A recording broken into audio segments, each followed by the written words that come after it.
Vocês já leram ou já assistiram aquela peça de Nelson Rodrigues, A Falecida? Nessa peça, o que a gente vê a maior parte do tempo?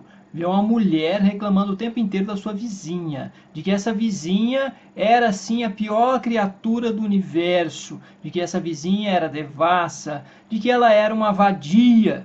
Você vai lendo e assistindo a peça e vai ficando até com a seguinte impressão de que essa vizinha talvez nem exista, porque ela fala tanto da vizinha e a vizinha nunca aparece, você nunca vê a tal vizinha. Então você fica até pensando, durante boa parte ali do decorrer da história, de que essa vizinha nem ao menos existe, de que é só coisa da cabeça dessa doida. Essa mulher chega a se deliciar com a notícia de que a vizinha estava com câncer. Ela tem prazer em comunicar ao marido de que a vizinha estava com câncer. Conforme o tempo vai decorrendo, a história vai se passando, ela continua maledizendo a vizinha, o tempo passa e tudo, mas ela vai adoecendo. Ela acaba se perdendo nesse ódio em relação à vizinha e vai adoecendo. Adoece até que, por fim, ela morre. E eis o nome, A Falecida, o qual dá título à peça. Mas aí o mistério todo se desfaz. Essa vizinha existia, de fato, porém essa vizinha não havia feito nada contra a falecida. Essa vizinha, na verdade, havia somente visto a tal mulher que faleceu com um amante na rodoviária, tempos antes, meses antes. E ela passou o restante dos meses se defendendo da possibilidade dessa vizinha contar o que viu. Ela passou todos aquele tempo, aqueles meses, aqueles dias, atacando essa vizinha, atacando alguém que, de alguma forma, sabia de um podre dela. Então, olha só que interessante. Ela acusava a vizinha de vadia, devassa, e isso, de certo modo, era algo que ela mesma havia praticado. Para a psicanálise, esse é um mecanismo de defesa, de sobrevivência do ego. O sujeito ataca e combate no outro, nos outros, aquilo que é dele mesmo, que é impulso dele mesmo. Ou seja, atribui desesperadamente ao outro algo que é condenável nele mesmo. Acusa o outro de algo que ele mesmo faz ou pretende fazer. E para Freud, na minha concepção, nesse ponto há algo muito claro. Tudo que é excessivo já é possível se desconfiar.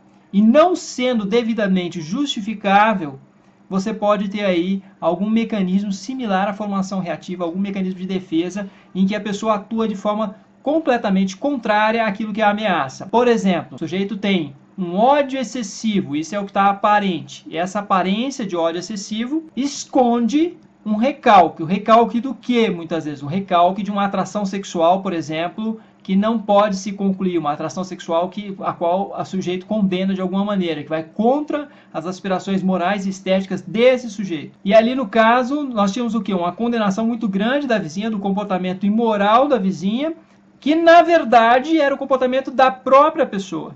Em outros casos, você tem demonstração afetada e muito excessiva de amor, por exemplo, algo parecido com amor, e que, na verdade, está escondendo, em muitos casos, por não ser devidamente justificado, está escondendo o quê? Está escondendo uma rejeição que o sujeito visa recalcar. Geralmente, a gente tem isso em mães. Mães que rejeitam os filhos, e isso é, de alguma forma, muito condenável socialmente, e essa rejeição é isolada no inconsciente, ela é recalcada e você tem como formação reativa a demonstração de um amor muito intenso e pouco justificado, de um amor afetado ao extremo e para o qual não encontramos devidas justificações. Um dos casos exemplares analisados por Freud nesse ponto diz respeito a uma mãe que tinha um amor afetado, extremo, injustificado e que tinha muito furo. Então os furos aí, algumas outras evidências que vão de alguma forma demonstrar que existe um recalque, que existe a formação reativa ou existe uma projeção, algo similar. Essa mãe, por mais que demonstrasse esse amor exagerado, extremo, afetado, isso não era devidamente bem justificado,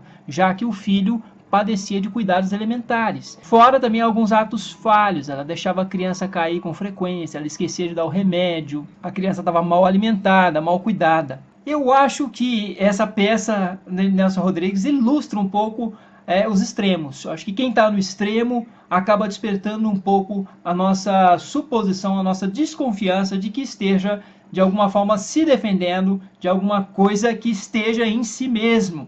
E aí os extremos não importa na questão da política, eu acho que tanto para a direita quanto para a esquerda. Claro, eu vou usar aqui como exemplo privilegiado esse pessoal de extrema direita hoje que está fazendo a marcha pela família e pela liberdade, tentando fazer essa reedição da marcha que ocorreu em 64, manifestam um ódio excessivo a tudo o que é contrário ao que eles estão pensando e classificam todos os que estão pensando de modo diferente como comunistas, como esquerdopatas, e nem todos os que estão pensando de modo diferente, a diversidade representada por esses outros, é simplesmente comunista ou de esquerda. Botam tudo numa caixa só e manifestam muito frequentemente um ódio excessivo em relação ao que é diferente deles e que eles classificam somente como esquerda. E aí me fica a questão, eles manifestam esse sentimento excessivo e dizem que há a perspectiva de um golpe comunista no país, já em curso. O comunismo já morreu, não há qualquer perspectiva disso. Em 64 nós tínhamos um governo constituído legalmente, eleito pelo povo, assim como temos hoje. E esse pessoal, com a justificativa de que há uma tentativa de golpe comunista, está tentando justificar um golpe de direita, de certo modo. Então, a situação é tão extrema, chega a ser cômica, e eu sinceramente espero que esse pessoal dê com os burros na água. Que eles deem, assim como a falecida, um tiro no próprio pé. Que o tiro saia pela culatra. Porque o seu mecanismo de atuação, na minha concepção, é patológico. Obrigado, meus amigos. Se vocês gostaram desse vídeo, clique em gostei, compartilhe nas redes sociais. Até a próxima!